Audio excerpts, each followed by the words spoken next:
I've got friends that have made some of the best songs I've ever heard and will never put them out because they're scared of what people will think about it. Yeah. You know? And like, on one hand, yeah, I understand it. I've been there myself. But at the same time, like, you're not gonna get anywhere if you don't put that out. You know, if you don't try and fail, you're never gonna get anywhere with it, right? Yeah.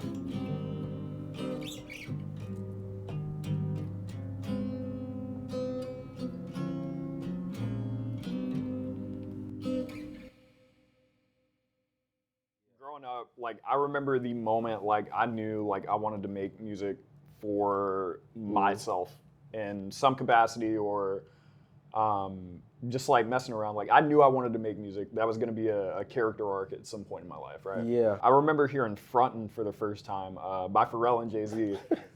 Yeah. To this day, that is my favorite song ever. I think that is a perfect song. I don't think anybody else could have done Frontin' the way Frontin' was done. That song is fire, bro. That is a classic. And I was probably 10 or 11 when I heard that for the first time. And by the time I hit 13, I had picked up one of my dad's old keyboards that he had at my granddad's house, and taught myself how to play keys off of YouTube videos. By the time I hit 14, my aunt knew somebody that could give me FL Studio so I could... The plan originally was to make beats for her because she was a singer. Yeah. And she wanted an in-house producer and everything. And I was like, okay, cool, whatever. She got me FL Studio, FL 11 to be exact. Okay. When I was 14 on this really beat up Toshiba laptop that overheated and would shut off at random. The fan was really dirty, I guess.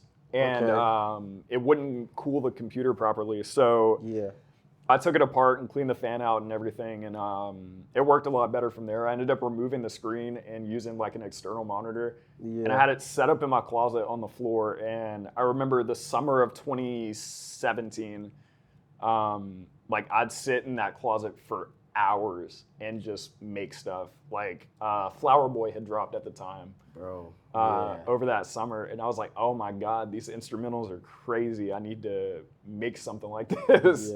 So I spent that entire summer trying to make Tyler, the Creator instrumentals.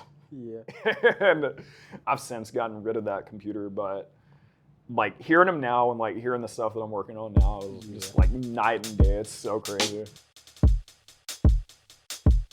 If I had $1 for every time these niggas hate, I'd be rich like Julian. We back.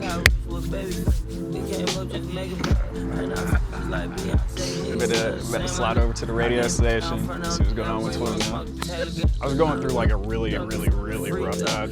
I didn't sleep for the night before, so I was like, okay, whatever, like, I don't really have the energy, I'll just drive to school or whatever. Got there and was like, damn, I really want to go on a walk right now. So I feel like we don't pay attention enough to what's going on outside, you know?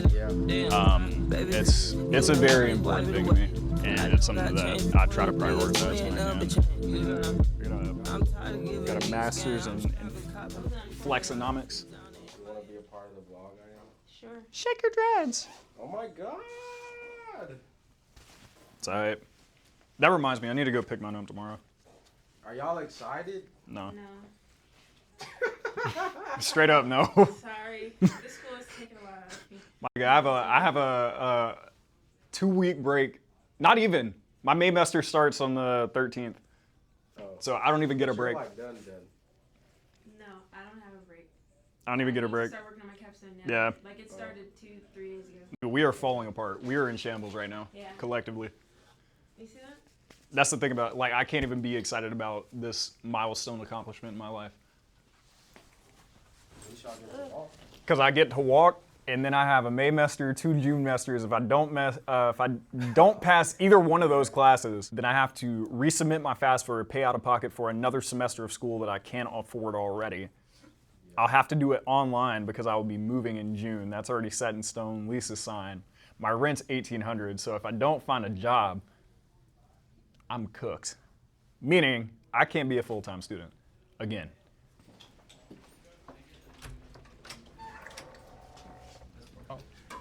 Oh.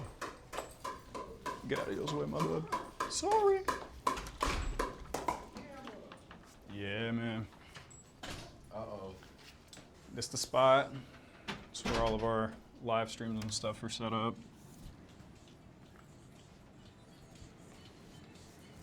You dig?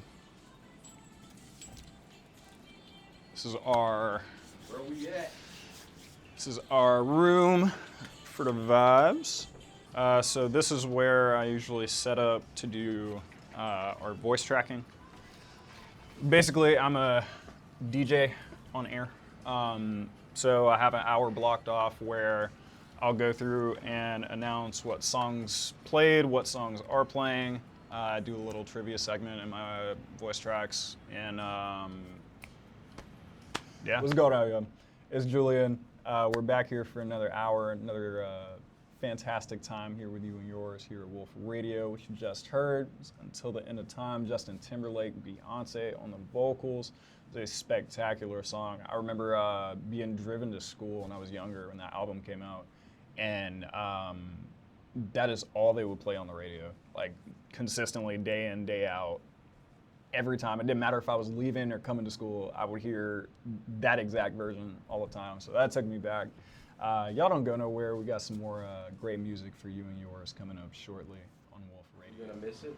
Like doing all this stuff? Very much. I've spent literally from my first semester here before I dropped out the first time,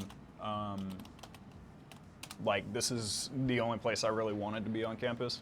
Being the intern here, being the wit here, whatever, like I was able to come out the semester I finished that up and train and be the one that's bringing in all of these new people and all this stuff. And I did that for a couple years and it was great. And they moved me up to program director. So like outside of Ayana or grad assistant, like I'm running it, you know. It's still a little crazy to say. Vegas was a real culture shock for me because a lot of people out there are very familiar with the work that we do, and to kind of be the face of that. And that's like that's one of the awards you were showing us earlier. Yeah. From the Australia guys. What? That's ISBC. It's the International Scholar Broadcast Championship, something. I want to say that's the acronym. But they're run out of Perth. You get in these spaces with people that are also very passionate about radio and music and all that stuff. And, you know, like they're able to see and appreciate and give you your flowers when, you know, they're warranted. Because like for so long, all of those awards that are in the hallway now, like they were just awards in the hallway. I was like, cool, whatever. But there's kind of a shift that happens when you become the face of that, you know, and you're going up and getting those awards on your station's behalf. Like, this is something that we're here to do, not only because we get paid to do it, yeah, but it's also a passion for a lot of us, you know. Like, I'd be doing this job for free if I didn't get paid for it, and I'd have a blast doing it. Like, I tell people I work at the radio station on campus, they're like, oh, okay, cool. Whatever, but I were to tell people out in Vegas that I was with this organization, they'd be like, oh my goodness, wow, blah, blah, blah, blah, blah, blah, blah. And not even glazing, but just like showing that like we're respected, you know? Yeah.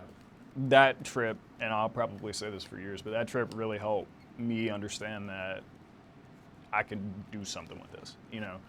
And I could be recognized for creative passions or broadcasting or talking on a mic for an hour, you know. Yeah. It's type shit.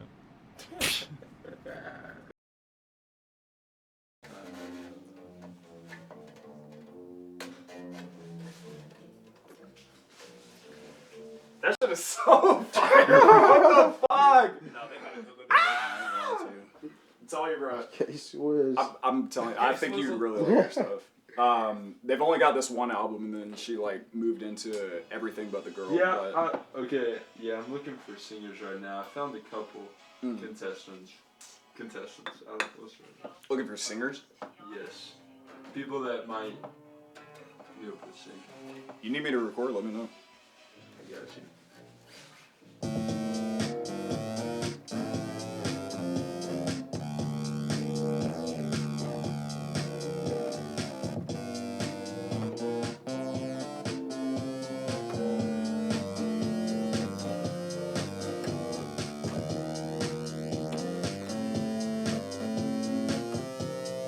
One thing that I really focused on when I was moving out here was turning my room into like a place where I could chill out, where my friends could chill out, where I could just, you know, do what I want when I wanted and work on music.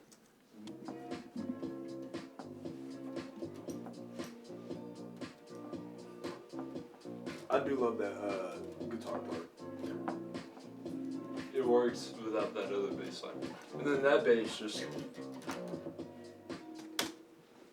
Am I playing bass over this whole thing or just? I needed a name for it, and Call Me If You Get Lost, it came out at the time, and That's funny. I've like, We're in Geneva. I'm in Geneva. Yeah, that's in Switzerland. It's Hot Wind Blows. Geneva just made sense to me. Like, Yeah. It really embodies everything I was going for with that space. Whether it's creating or like playing games or doing homework or sleeping or whatever it is, like I wanted that bedroom to kind of encompass everything that I had planned for coming out here. Yeah. You know, Oh, okay, we get into the breakdown part. Whoa. Breakdown part right there. That's far. we're set to move out in July. Yeah. So I don't have it for too much longer, but it's really grown into its own kind of, you know, space that feels very organic and feels very put together over time. Very comfortable. Very comfortable, exactly. We're at 9, roughly. So, I wish I had another guitar to show you. Where's the 9? It's...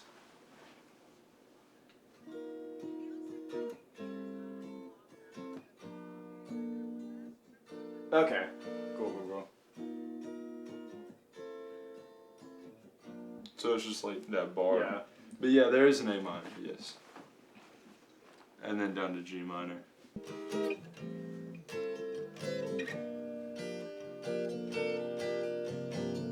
How would you say, to piggyback off that idea you were talking about, you know, having Geneva has essentially allowed you to make music in the way that you want. How is that like, has that changed how you've made music at all? Has that taught you like anything that you... Without a doubt. Like, so I've come to realize that I'm the odd one out when it comes to my music taste. Yeah. There's certain stuff that I can play that everybody likes, and then there's certain stuff that I can play that I like. Yeah. You know, and I like looking at it from a marketing standpoint as a producer. Like, if I want artists to get on my songs, like, would I rather have a bunch of stuff that one person is going to gravitate to, or would I rather have a bunch of different stuff that I could, you know, cherry pick who I want to give it to? Yeah. You know, and kind of understanding that my taste isn't the end all be all. Like, other people that listen to, you know, more mainstream or different stuff entirely, like, they're gonna have different reactions to the stuff that I make compared to me.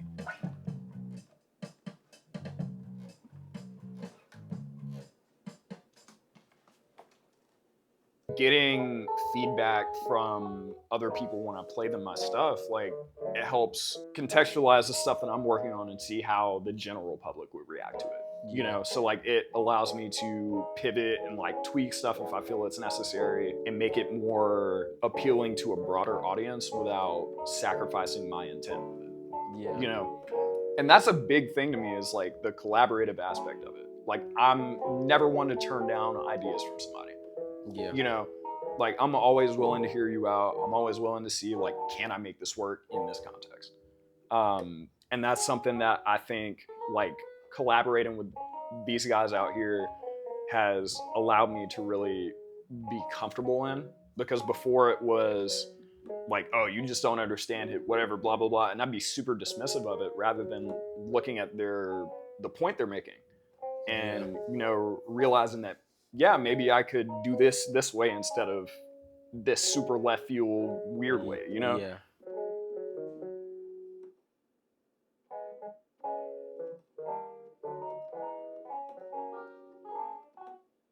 I know the shape though. That's it. I would just honestly, I would drench that in reverb or something and use it as like an interlude.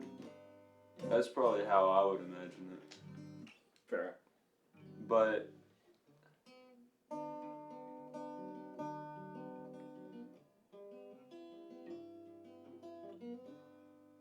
see, yeah, it's more folky kind of. Well, not really. Like, I've got friends that have made some of the best songs I've ever heard and will never put them out because they're scared of what people will think about it.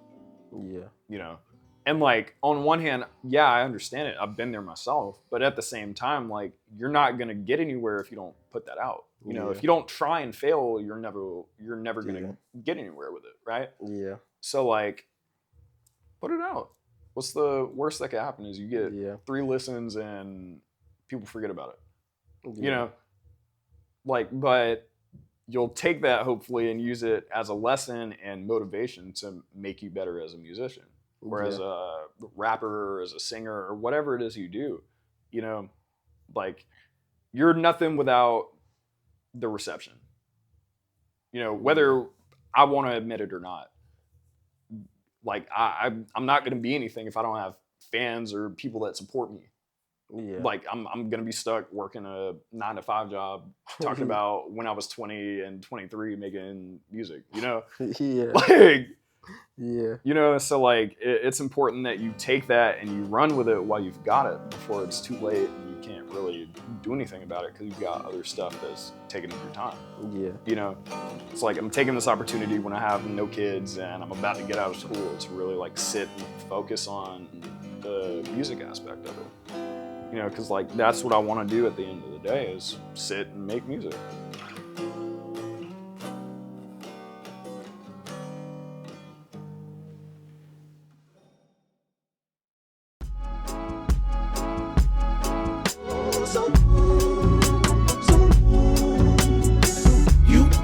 You want the lavish crib, the fancy cars. You want the fix on that Rolex shining like the stars. Don't worry, man, you can get it, man. Look in the sky and you don't see your dream, man. Don't feel defeated, cause trust me, you can build it. Now hear the words that I flow when I speak. I know shorties that be having dreams that go legit, but the hustle quicker so they cop a flow in the split. Now they got enough money where they can go get a brick. It's on, ain't nothing gonna stop us now. Gotta look at 24s while they watch us now. Spinners rolling up the block while they pump out noise, but they always get into it with the jump out boys. And why? Take a look at all the people that got dust. You ain't legitimate, you out here serving them rocks up. I know you want the radio.